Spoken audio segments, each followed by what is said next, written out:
Welcome, and thank you, Susan, for coming and talking to us about sneaky clauses in leases.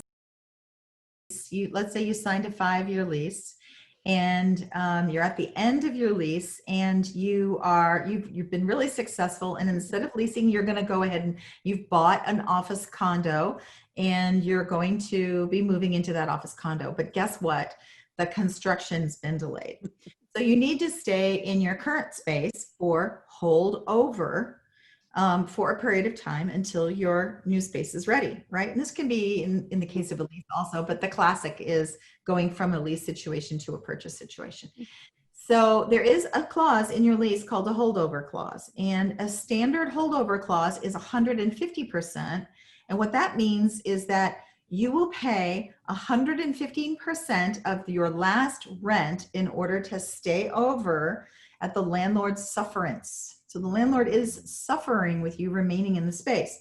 Now, of course, if you've sent a letter to the landlord ahead of time and your landlord and you have agreed that you're going to stay over and you've negotiated to stay over at the current price, or maybe with a 3% increase, something like that, then great. Because, really, all things are negotiable. But if you've forgotten to do that, and I had a client do that just last year, forgot about a holdover clause, suddenly his emergency became my emergency, which for a lot of people I'm willing to do.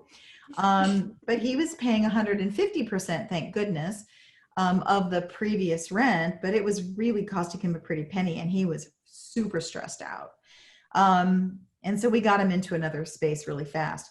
But the issue is a lot of landlords today put in 300% holdover clause. That's 3 times what you were paying before.